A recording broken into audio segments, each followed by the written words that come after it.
حضرت سعد بن ابی وقاص رضی اللہ تعالی عنہ نے عرض کی کہ حضور مجھے کوئی ایسا عمل ارشاد فرمائے کہ میں مستجاب الدعوات بن جاؤں، مطلب کہ میری دعائیں قبول ہونے لگ جائیں۔ انہوں نے عرض کی کہ حضور مجھے کوئی ایسا عمل ارشاد فرمائے کہ میں مستجاب الدعوات بن جاؤں۔ میں آپ کی ایک لمحہ کے لیے توجہ چاہوں گا، ہر بندہ یہ چاہتا ہے کہ ہم رب سے دعا مانگیں بغیر کسی تاخیر میں ہماری دعائیں قبول ہو جائیں، اس میں کوئی شک نہیں ہے، لیکن دعاؤں کی قبولیت کے لیے کچھ اصول بیان فرمائے گئے۔ اگر کوئی بندہ یہ چاہتا ہو کہ دعائیں قبول ہوں تو پھر حضور والا ان دعاؤں کی قبولیت کے لیے کچھ اصول رکھے گئے ہیں، کچھ قاعدے بیان فرمائے گئے۔ تو میں عرض کر رہا تھا حضور کی خدمت میں صحابی عشرہ مبشرہ کے صحابی حضرت سعد بن ابی وقاص رضی اللہ تعالی عنہ، انہوں نے عرض کی کہ حضور مجھے کوئی ایسا عمل ارشاد فرمائیں یا ایسی کوئی بات ارشاد فرمائیں کہ میں مستجاب الدعوات بن جاؤں۔ تو حضور آقا کریم صلی اللہ علیہ وسلم نے ارشاد فرمایا کہ سعد بن ابی وقاص سن لو، اللہ تبارک و تعالیٰ اس بندے کی دعا کبھی رد نہیں کرے گا جو حلال کھائے گا، حلال پیے گا، حلال پہنے گا، بے شک وہ کسی ذات سے ہو۔ آپ کی توجہ چاہوں گا، اب یہ سلسلہ ویل بند کر دیں، بس میرا اتنا ہی کرایہ خرچہ ہوگا، پورا ہو گیا ہے۔ اللہ تبارک و تعالیٰ نے شرط یہ نہیں رکھی کہ بندہ اونچی ذات کا ہو، امیر و کبیر ہو، پھر وہ حلال، یا کسی عالی گھرانے سے ہو، علم والا ہو، حکمت والا ہو، دنائی والا، یہ شرط نہیں رکھے گئے۔ جس نے بھی کلمہ رسول پڑھا ہے اس کے لیے یہ فرض عین ہے کہ وہ حلال کھائے، حرام سے بچے، یہ فرض عین ہے، وہ حلال کھائے، حرام سے بچے۔ دعاؤں کی قبولیت کے لیے یہ شرط رکھی گئی ہے کہ جو حلال کھائے گا، حلال پیے گا، حلال پہنے گا، بے شک وہ اپنے گھر کے اندر رہتا ہو، گھر کچا بھی ہو، کٹھیا کچی بھی ہو، لیکن اللہ تبارک و تعالیٰ نہ گھر دیکھے گا، نہ مال و زر دیکھے گا، نہ قوم دیکھے گا، نہ نسب دیکھے گا، جو بھی رب سے مانگے گا اللہ ان کی دعاؤں کو قبول فرما لے گا۔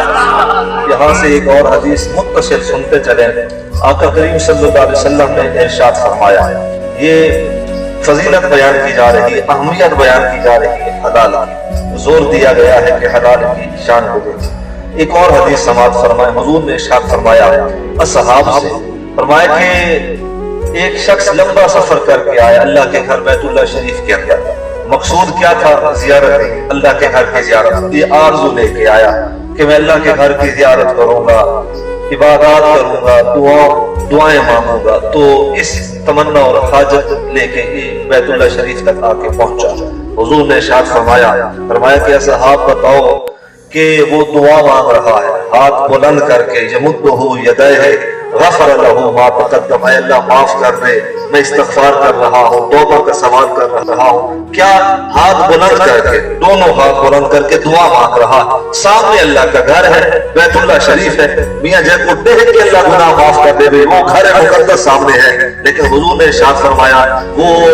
مجھے بتاؤ، فرمایا کہ اگر کوئی بندہ حلال کا لباس حرام کا لباس پہن کے آئے اور حرام کی غذا کھاتا ہو اور حرام اس کے اندر رچ بس گیا ہو، فرمایا کہ بڑے تنہا لوگ ہو، اصحاب کو ارشاد فرمایا بڑے تنہا لوگ ہو، دسو کہ ان بندے دے دعا ماں کی میں قبول تھی سکتے ہیں جن دے اندر حرام ہوئے، جن دے اتے حرام ہوئے اور جس کی زبان پہ حرام کی تاثیر ہو۔ فرمایا کہ میرا رب حرام والوں کی دعائیں قبول نہیں کرتا، بے شک وہ بیت اللہ شریف کے سامنے ہی کھڑے ہو کے دعائیں مانگتے۔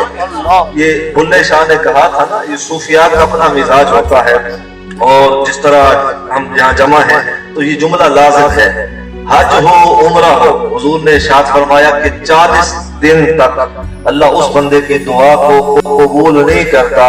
جس کے پیٹ کے اندر ایک ذرہ ایک لقمہ حرام چلا جائے۔ 40 دن تک رحمت والے فرشتے اس بندے کے گھر کے اندر نہیں نازل ہوتے، 40 دن تک دعائیں نہیں قبول ہوتی۔ اچھا بلے شاہ سرکار نے کیا کہا تھا؟ کہا تھا کہ میاں تھوڑا بھی ہوئے نا ہوئے حلال حلال، تے بندے واسطے حلال دے سکون بھی رکھا گیا ہے، عزت بھی رکھی گئی ہے، تے شفا بھی رکھی گئی ہے۔ کھو کے کھائیے رج نہیں ہوندا، ننگے پنڈے کج نہیں ہوندا، حق مار کے مکے جائیے پہنڈا پہنڈا حج نہیں ہوندا۔ اگر چاہتے ہیں عبادتیں ہوں، صدقے ہوں، اور روزے اور حج اور روزے زکاتیں قبول کی جائیں تو اصول بیان فرمایا گیا، کلوا من طیبات ما رزقناکم واشکروا للہ، فرمایا کہ اللہ کا شکر بھی ادا کرتے رہو اور حلال کی تمیز کو بھی اپنے اوپر مقدم رکھو۔ آقا کریم صلی اللہ علیہ وسلم انصار کی بستیوں سے حضور گزر رہے تھے،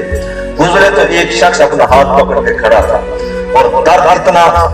درد تھا، درد اتنا شدید تھا کہ یہ درد کی وجہ سے یہ اپنی مختلف درد بھری آوازیں نکال رہا تھا تو حضور آقا کریم صلی اللہ علیہ وسلم قریب آئے، پوچھا کہ میاں وجہ کیا ہے؟ ہاتھ پکڑا ہوا ہے اور درد کی شدت کی وجہ سے وہ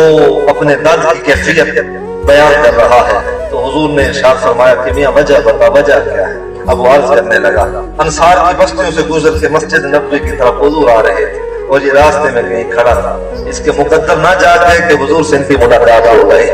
حضور کا دیدار ہو تو پھر درد در ہی رہتے۔ حضرت ابو ہریرہ فرماتے ہیں کہ حضور کو دیکھ لیتے نا، کئی دنوں کی بھوک اور پیاس مٹ جاتی جب جمال محمد مصطفیٰ کو رکھ لیتے تھے۔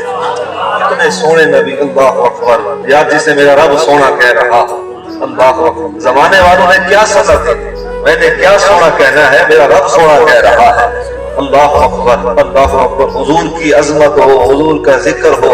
حضور کی شانیں ہو، میرے رب نے زمانے میں رکھی ہی نہیں ہے کہ زمانہ کرے یا نہ کرے، میرا رب وعدہ کر چکا ہے، وَلَلْ آخِرَةُ خَيْرٌ لَكَ مِنَ الْأُولَىٰ۔ محبوب پچھلے دن سے اگلا دن چنگا ہوگا، اگلے دن سے پھر اگلا دن چنگا ہوگا۔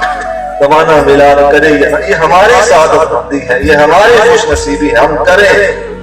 یہ پریشانی ہر حال پریشان حال دلوں کے سکون کے لیے میلاد ہے، دلوں کے قرار کے لیے میلاد ہے، دلوں کی آبادی کے لیے، شاد و خوشی کے لیے میلاد ہے، اور دلوں کے قلب کی تسکین کے لیے میلاد ہے۔ ایک ذکر میرے رب کا، دوسرا ذکر اس کے محبوب کا، وعدہ فرمایا گیا جو رب کا ذکر کرے گا اللہ کے ذکر کی برکت سے دل ان کے بھی قرار پا جائیں گے، جو رب کے محبوب کا ذکر کریں گے اللہ ان کے بھی ذکر، ان کے بھی قلوب کو سکون عطا فرما دے گا۔ رب کے ذکر کے اندر بھی سکون رکھا گیا، رب کے محبوب علیہ السلام کے ذکر کے اندر بھی سکون رکھا گیا۔ حدیث ترمذی اور آخری یہ جملے،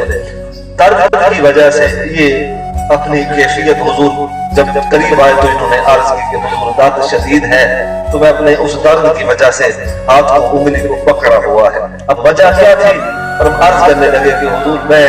ایک مشقت محنت کرنے والا شخص ہوں، محنت کرنے والا شخص ہوں، اور طرز زندگی یہ ہے کہ جنگلوں میں جاتا ہوں، لکڑیاں کاٹتا ہوں، کاٹ کے پھر آگے شہر کے اندر بیچتا ہوں۔ یہ بڑی اوکھی مزدوری ہے، بڑا اوکھا کام ہے۔